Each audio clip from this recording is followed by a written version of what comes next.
O sea, que se esmeraran eso de... Se esmeraron muchísimo. Excusatio non petita. Sí, pero es que Quindelán le ha enviado una carta a Franco protestando por el nombramiento de su hermano como jefe de Baleares. Y entonces a Franco, como os podéis imaginar, le disgusta muchísimo.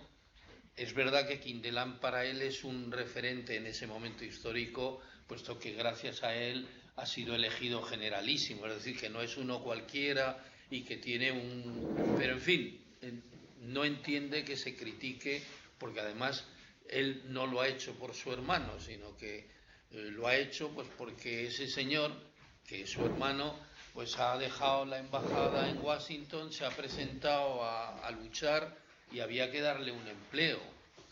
Y como es aviador, pues lo hacemos jefe de un departamento importantísimo que tiene en la Guerra Civil Española con la aviación italiana. Quindelán no está de acuerdo, de golpe hay un accidente, hay cosas muy raras. No usa su avión, sino que usa uno idéntico, parecido, que han entregado a la aviación como prueba, etcétera, etcétera. Lo digo porque detrás de todo este invento siempre hay la sospecha de que, claro, este señor es masón y pudo haber sido un crimen masónico. Es decir, este señor al fin y al cabo es un traidor de la masonería al pasarse al bando nacional de su hermano Franco y de no sé cuál. Pues entonces digo esto para que veáis cómo tenemos muchas posibilidades. No hemos hablado de otros personajes como Don Juan, que a lo mejor podía ser también masón. O sea, constantemente la masonería es de una manera frívola y gratuita utilizada. En el caso del hermano, cabría que hubiera sido un accidente intencionado de alguien, algún señor masón malísimo, demoníaco, que además de perjudicar a su hermano Franco, su hermano Franco quería mucho a su hermano Ramón, hasta el punto de que cuando Mola, su director general de seguridad, llama por teléfono, llama a Franco y le dice: oye, mira a ver qué hacemos con tu hermano, que lo vamos a meter en la cárcel. Incluso sabemos que hay otro momento en que le envía dinero Franco, con lo mirado que es para el dinero, que ya visteis que suele procurar. Lo del sastre, por ejemplo, es también un problema económico, porque decía Diego, y es verdad, que si llevas el uniforme que te toca es gratis, pero si vas a un sastre, salvo que seas la esposa, que entonces tienen que hacer un sindicato, porque cada vez que va a haber una joya que le gusta, pero que tampoco les gusta pagar, pues probablemente cabría que este hombre, un malo de la película, algún militar masón oculto, que Franco siempre dice: cuidado con la masonería, que se mete por todos los sitios, y donde en la iglesia, cuidado con la iglesia, en la falange, cuidado con la falange, en el ejército, ahí estamos. Entonces en el ejército a lo mejor nos aprovechamos de este loco y técnicamente sería un golpe con la puerta del hidroavión. Y ese lo digo porque había como un golpe que podía haber sido también un tiro. Si fuese un tiro es un asesinato y sería el crimen masónico. Si no es así, es un accidente. Pues Quindelán se encarga de que Quindelán es un antimasón gigantesco, como también otros generales y otros militares. Franco no es el único, pero no está por la labor del crimen masónico, es simplemente un accidente, y hay allí una serie de señores que verifican que ese avión no era el suyo, de tal manera que si hubiera sido el suyo, un accidente podía haber sido provocado, pero ¿cómo van a provocar a un señor que en el momento que va a tomar un avión toma otro y después, a consecuencia de... ¿Pero se sabe por qué toma otro? No. A ver si fue por consejo. Él le gustaba tanto la aviación que le dicen: oye, aquí traen un avión nuevo que es... pues voy a probarlo. Un buen motivo. Hay un tema que también ha salido en un par de ocasiones a lo largo de estas jornadas tan interesantes y que dejan tantos temas abiertos, que es que efectivamente en poquísimos días, como ha contado el profesor Áviles, Alemania invade Francia y Francia se rinde prácticamente. Parece que no había tantos motivos. ¿Qué pasó exactamente? ¿Por qué Francia se rindió tan rápidamente? Bueno, no se rindió, fue derrotada. Fue derrotada, pero tan pronto. Sí, bueno, eso... Yo no soy un especialista en historia militar, no sé si hay alguien aquí que sepa más de historia militar, pero es un tema muy discutido y las interpretaciones han ido desde decir, no, es que la moral francesa es el principal problema, es un país hundido, que no... Interpretaciones de este tipo, de que es un fallo de la moral francesa. Hasta los que dicen, no, es un error técnico que determinada operación se hizo mal. Hace poco vi que hay un libro sobre eso, interpretaciones de por qué fue derrotada Francia. Y hay mucho. Lo cierto es que fue una sorpresa, pero fue derrotada. Luego, otra cosa es que se tomaron demasiado bien la derrota. Es decir, que crean un régimen autoritario con Petén alineado con Alemania, salvo De Gaulle, que De Gaulle era De Gaulle, se escapa, coge Radio Londres y dice, yo soy Francia, resumiendo, ¿no? No tengo la respuesta, no sé si alguien lo tiene. Bueno, estratégicamente cuando toma, claro, la línea Maginot ha sido un autoengaño, porque Hitler no salta la línea, sino que va a Holanda, después a Bruselas y de Bruselas entra en Francia. Entonces, con lo que dice el profesor Avilés, que creo que es real, más este otro detalle geográfico, que es decir, oye, sorprendentemente los alemanes pues les ha importado un comino esa línea, con lo que les ha costado a los franceses, ¿no? Bueno. Ha ido a Holanda, que les ha dicho que nunca, jamás invadirá, etcétera, y la invade, después invade Bruselas, Bélgica, y después, a continuación, baja y llega... Claro, la línea Maginot era una maravillosa línea de fortificaciones para la Primera Guerra Mundial que iba desde la frontera suiza a la frontera belga. No habían fortificado la frontera belga. En todo caso, es una cosa un poquitín antigua. Pero se les colaron con Bélgica. ¿Pero por qué no les paran luego? Desde que rompe la frontera bélgica hasta que se presentan, es demasiado rápido. Es una Francia también muy dividida ideológicamente. Francia muy dividida. El primer... Sí, pero el ejército francés, el caso es que se deshace con mucha facilidad, pero yo no sé la respuesta detallada. En parte se paraliza, ¿no? Es decir, Francia es un país muy dividido ideológicamente. Es decir, el primer frente popular que triunfa en el mundo es en España en febrero del 36. El segundo frente popular es el francés.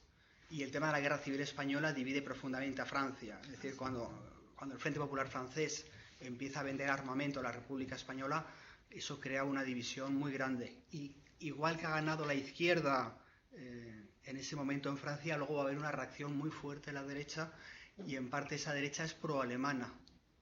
Y la división es más grande. El Partido Comunista francés, por ejemplo, hace un juego raro, ¿no? Lo que va a ocurrir en septiembre del 39 es rarísimo, ¿no? Es decir, dos países invaden Polonia y Francia y Gran Bretaña declaran la guerra a un invasor, pero al otro invasor no. ¿Qué dicen los comunistas europeos de la invasión de Polonia por Rusia? No dicen nada. Nada. ¿No? Hay que ver que ese mundo es muy complicado, ¿no? Y Francia... O sea, que tenían tanta potencia en cuanto a opinión pública, los comunistas Presiona mucho la opinión pública, pero franceses, lo ha dicho Juan, no es una rendición incondicional, es un armisticio. No te rindes, yo te voy a humillar simbólicamente, ¿no? Un poco, y te voy a ocupar, pero bueno, una parte del país no está ocupada, las colonias no te las toco, en parte porque no puedo también, ¿no? En fin, bueno, hay una negociación importante, ¿no? Y la colaboración de Francia, lo que pasa es que Francia diplomáticamente siempre es habilidosa, ¿no? Francia no es un país vencedor en la Segunda Guerra Mundial, como no lo es Polonia, y sin embargo Francia sale muy reforzada. Bueno, luego viene el tema del colonialismo, ¿no?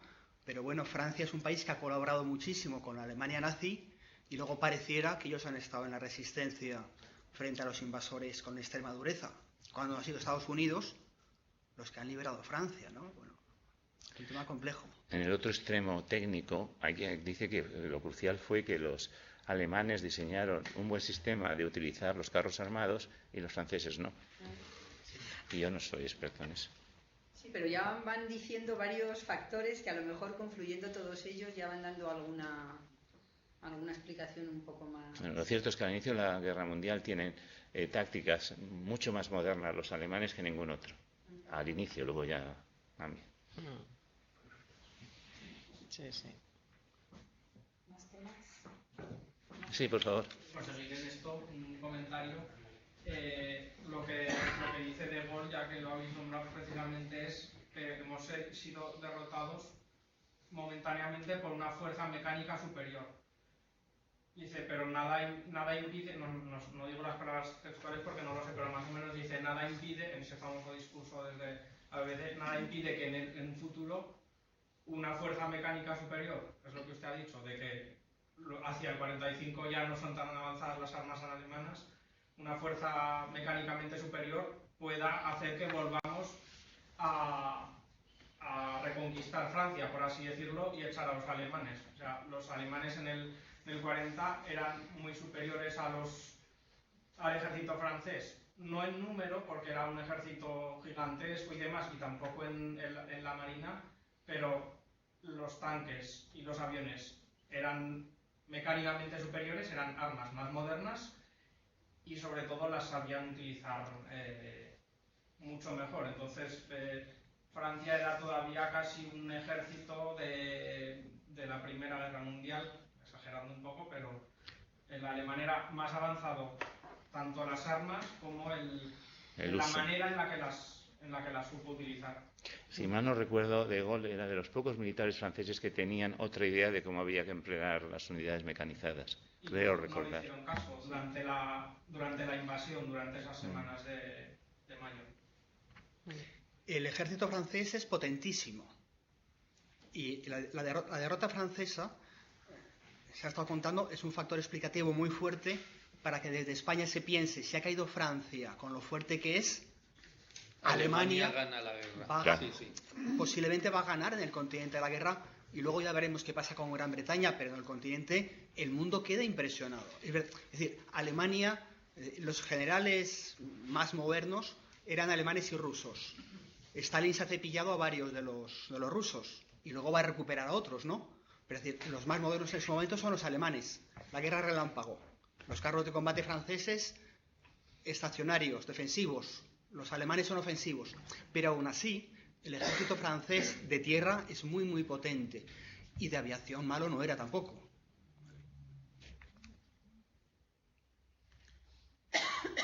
Muy curioso. Es un tema realmente... Aquí necesitamos un estratega. Esa joven estudiante de historia, ¿quieres aprovechar la oportunidad de preguntar? Yo aprovecho.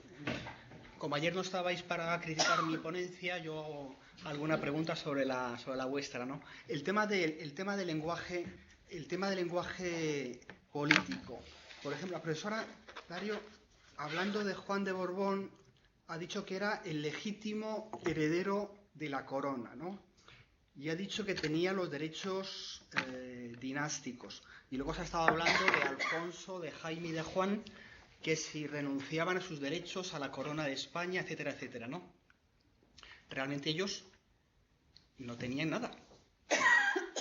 Ellos no tenían ningún derecho. ¿Por qué? Porque en ese momento en España hay un gobierno de la República en el ellos exilio. eso le da igual. Claro, Ellos funcionan con pero sus quiero propias decir leyes dinásticas. que es el juego del lenguaje, ¿no? Ah, claro. En España quien manda es Franco y luego hay un gobierno de la República en el exilio que tiene una legitimidad. Ya, pero la monarquía tú sabes que funciona por autónomamente, o sea, y esté en el exilio o no, hasta hoy día. Todavía hoy hay legítimos en teoría, ¿no? O sea, ellos puede pasar un siglo que no estén ejerciendo, ¿no?, como reyes. Ellos siempre van a mantener su criterio dinástico, que es lo que les rige. Y para ellos es sagrado, claro, es lo que caracteriza a la monarquía. Como los carlistas. No, los carlistas por su cuenta también lo hacen, ¿no? Cada uno en sus discusiones de por qué, a quién le corresponde o a quién no, con la ley, con lo de la ley sálica, ¿no? Pero eso es claro, es otra historia ahí que en España pues surgió a la muerte, bueno, al nacimiento, en realidad, de la hija de Fernando VII, ¿no? De Isabel II, ¿no? Pero más que nada eso era por la decepción que se llevó el hermano de Fernando, don Carlos, que ya como don Fernando era ya mayor, ya pensó que no iba a tener herederos y ya se había hecho, ya era el heredero él. Era el príncipe de Asturias. Era el príncipe de Asturias. Y entonces, claro, cuando a última hora se vuelve a casar Fernando y encima tiene una hija 3 años antes de morirse él, pues es que es como un poco, pues es que es un poco una rabieta ya de decir esto. Tenemos no. una pregunta por ahí para vosotros. Yo había leído que ellos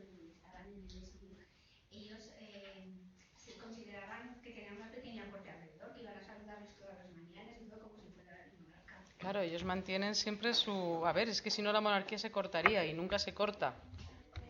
Sea quien sea, aunque no reinen, saben perfectamente a quién le corresponde reinar si un día llegan a hacerlo, ¿no? Es la cuestión dinástica, es lo que caracteriza a la monarquía, en realidad, sí. Por eso es la hipotética ventaja de no elección. Cuando acabó la Segunda Guerra Mundial, pues gran parte de los republicanos tenían la esperanza de que los aliados continuaran con la invasión de España y derrocaran al régimen franquista. No fue así, como todos sabemos, pero en algún momento pensaron la posibilidad real los aliados de intervenir en España, o eso no se lo plantearon en ningún momento, ninguno de los países participantes. No pasó por su cabeza intervenir en España. ¿Quién quiere contestar esto? ¿Quieres tú, José Luis? Yo no conozco documento ninguno de planificación o que se reunieran para hablar de... No conozco documento ninguno. Yo tampoco. Aparte de que comenzó, como decíamos, muy pronto el problema entre las potencias vencedoras, lo que luego conocemos como Guerra Fría, comenzó tan pronto que ya no era ocasión. O sea, que es lo que, por eso un poco lo de la suerte de Franco también estaba ahí, en que rápido dejó de tener ningún interés. Ese fue el engaño de don Juan, por eso decíamos que pronto don Juan, en el 45, el manifiesto de Lausana, porque dice, bueno, han ganado las democracias liberales, pues entonces esto ya se acabó, la dictadura, ¿no? Pero muy pronto comenzaron los conflictos internos entre los aliados y tan pronto como el 48 ya estaban los problemas ahí, ¿no? Y lo que llamamos Guerra Fría hizo que Franco estaba muy bien donde estaba. De hecho, sirvió muy bien para que no hubiera aquí, al menos esta parte, peligro de alguna izquierda irredenta, ¿no? O sea que en ese sentido tuvo suerte también, ¿no? El problema internacional tuvo un contexto en ese sentido favorable. Aunque sin embargo nunca le aceptaron del todo. Claro. Bueno. Quedó siempre un poco manchado por sus orígenes hasta el final. Nunca fue plenamente aceptado por las democracias occidentales. No lo aceptaron, pero lo consintieron. Exacto. Y luego lo apoyaron. Sí, pero siempre tratándolo como... España no entró en la OTAN, por ejemplo. Había bases americanas, pero no estábamos en la OTAN. O sea, aliado de segunda. Lo cual era muy favorable también para ellos. O sea, porque era como tener un segundón que tampoco iba a dar mucha guerra, porque gracias que estaba ahí. O sea que, digamos, salían ganando todos, ¿no? Bueno, más cómodo que hubiera estado directamente en la OTAN, ¿no? No sé, porque tú dices, tenían las bases, no les hacía falta. Sí, no, desde el año 53. Claro, no les hacía falta, tenían las bases y sin embargo no tenía nada, no tenía voz ni nada, ¿no? Pero siempre queda feo. Tienes un aliado que resulta poco respetable. Sí, pues. Bueno, a Felipe González le hubieran solucionado un problema. Claro, ya lo creo. Sí, claro que sí. Menuda. Sí, ya es de lo que hemos hablado un poquito también, ¿no? De la posición aquí de los diferentes partidos en su momento y la salida monárquica, pero efectivamente yo creo que era una posición cómoda para todos, al final. Cómoda para Franco, porque dice, a mí no me van a tocar porque estoy aquí haciendo un papel, y cómoda para las potencias, dice, porque es como si no estuviera. O sea que lo utilizamos en el momento que sea preciso, ¿no? Tenemos las bases y no sé qué, pero tampoco es un elemento a tener en cuenta. Con lo cual ahí fue un equilibrio. Hablábamos el otro día de ese informe famoso de Carrero Blanco, en donde Franco ha preguntado a su ministro, le ha dicho, hágame un informe de la situación del ejército. Carrero hace este informe, aunque lo firma el ministro, Franco lo lee, le parece realmente brillantísimo, muy importante, pero este ministro dice, bueno, Excelencia, yo no soy el autor, pues que venga, ¿no? Pero es que yo lo he traído aquí porque Carrero tiene también unos seudónimos y escribe, y entonces empieza diciendo por qué no tenemos que entrar en la Segunda Guerra Mundial. O sea que el ejército, y lo ha dicho muy bien el profesor Juan Avilés, el ejército es muy realista y sabe que realmente la situación española no es posible. Bien, pero ¿qué pasa después? ¿Qué es lo que tú planteas cuando ha terminado la guerra? Bueno, pues si estos señores no tienen ejército ni tienen nada, hay la posibilidad, la vía Stalin, que es enviar unos guerrilleros a hacer una reconquista de España, que es un desastre completo, o la otra posibilidad que tú planteabas, que es decir, bueno, pero si en realidad, y Franco lo dice varias veces, ¿no? Mire, es un equívoco, yo soy anticomunista, o sea, yo soy amigo de los que han ganado la guerra, no soy enemigo de los que han ganado. Pero bueno, usted es amigo de los que han... No, yo no soy amigo de los... Yo soy anticomunista. Esto es lo mío. Y bueno, los artículos que tenemos, masonería y comunismo, son los grandes enemigos de España, ¿no? O sea, yo no soy enemigo de... ¿Cómo voy a ser enemigo yo de Churchill, aunque sea masón? No, yo soy amigo de todos los enemigos de Stalin. O sea, nunca me gustó que fueran ustedes amigos, pero yo creo que con Carrero alguna vez, tomando café, no Franco, entonces Carrero le dijo, bueno, estos están aquí juntos, pero en el momento en que se les acabe Hitler, entonces se van a pelear. O sea, la guerra, él ve claramente que hay que aguantar, que hay que quedar, que hay que aguantarse. O sea, que incluso podría decir eso, os lo he dicho, ¿no? Que hacéis unidos a los... Claro. Dice, él al final nunca estuvo unido a los soviéticos, pero ellos sí. Un día al embajador de Inglaterra, Franco le dice al embajador, estamos hablando del año 41, que por qué no firman la paz con Hitler. Franco le dice, mira, la guerra la tenéis perdida, esto de Estados Unidos, estos tíos están lejísimos, el Atlántico, la guerra la tenéis perdida. Tengo un discurso que pronuncia, por un lado, en la primera sesión de las Cortes Constituyentes Españolas, y tengo también aquí otro, siempre aprovecho el 17 de julio para hablar ante el Consejo Nacional de Falange, y allí vuelve a insistir otra vez, la suerte está echada, esta guerra está mal planteada, vais a perder, y todo eso se lo van a recordar en el año 46, cuando se castiga a la España de Franco, ¿no? Porque usted es fíjate lo que ha dicho, ¿no? Pero bueno, Franco tiene una capacidad de aguante tremenda, ¿no? Una pequeña defensa de Stalin, se me permite. Era un psicópata asesino, como todos sabemos, pero en política exterior era muy prudente. Y le dice, en el año 48, a los comunistas españoles, esto de las guerrillas no va a ninguna parte. Olvidaros. Se lo dice también a los italianos cuando están pensando en si pueden intentar en el poder, diciendo, ni de coña. Él tiene claro, esta parte de Europa para mí está para los aliados occidentales. Y no hagamos tonterías. Me parece que a los italianos se lo dice, uno debe entrar en una batalla cuando sabe que va a ganarla. Si no, no te metas. O sea que no era tan entusiasta de las guerrillas aquí. Veía que no tenían futuro. pregunta un alumno acerca de la línea de defensa pirenaica y qué de realidad y de mito de esta línea Maginot española.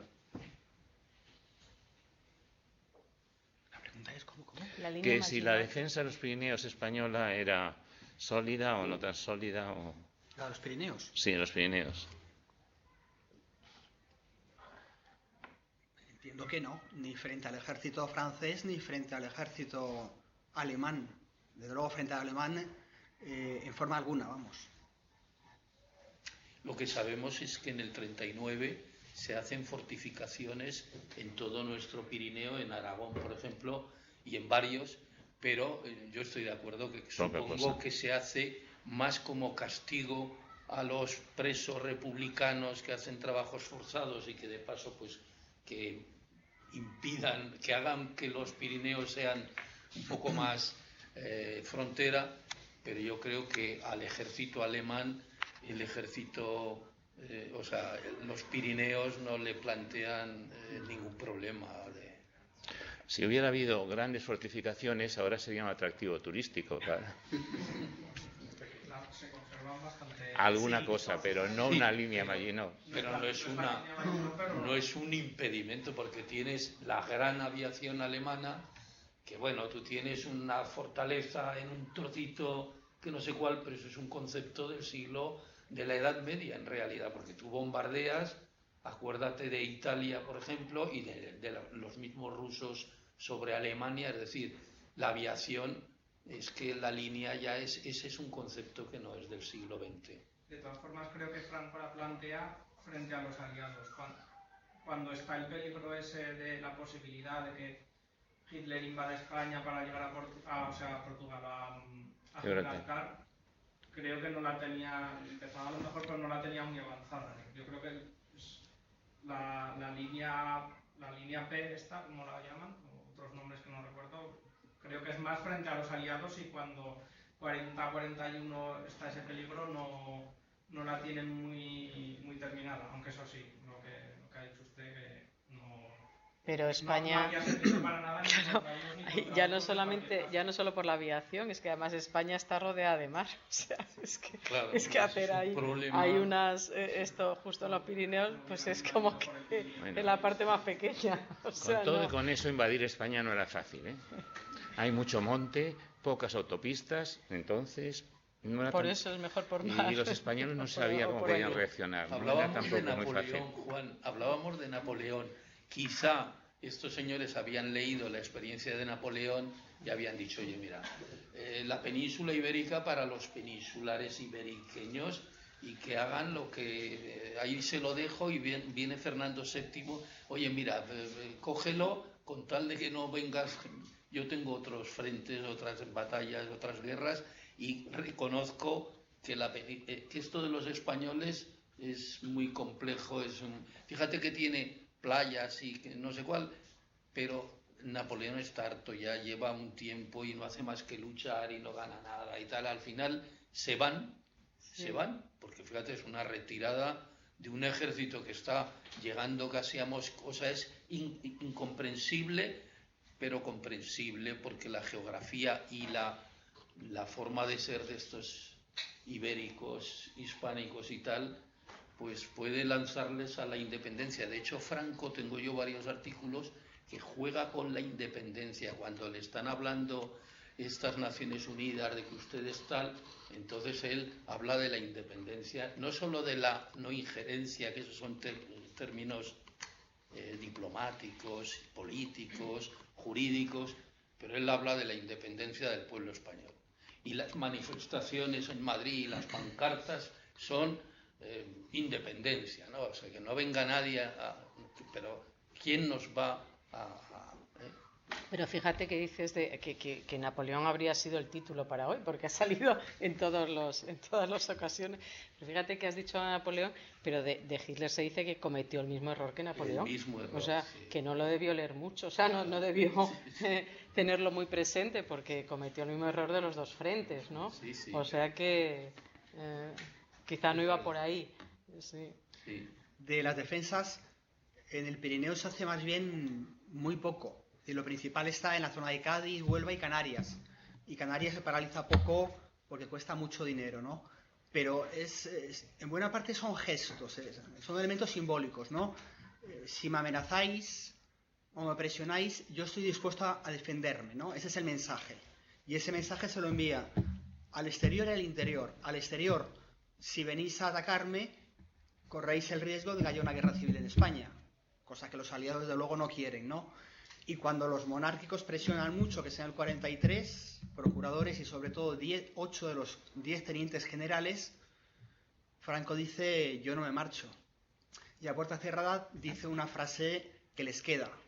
Dice: a mí tendrían que sacarme con los pies por delante. Sí, sí. Es decir, tendréis que matarme, pero claro, yo me voy a defender. Y si venís a matarme, vamos a ver qué pasa, ¿no? Entonces es el mensaje para afuera y el mensaje para adentro, ¿no? El riesgo que corréis y que los rojos, los republicanos que hemos derrotado, pues ahora se aprovechen de la coyuntura, ¿no? Hay mucha simbología en lo que se hace, ¿no? Sí, sí. Ya está, ¿no? No sé si queda alguna otra y si no ya cerramos. ¿Alguien más tiene algún interés añadido? Nada, ¿no? Muy bien, pues entonces ya nosotros, ¿no? Damos por concluido. Sí.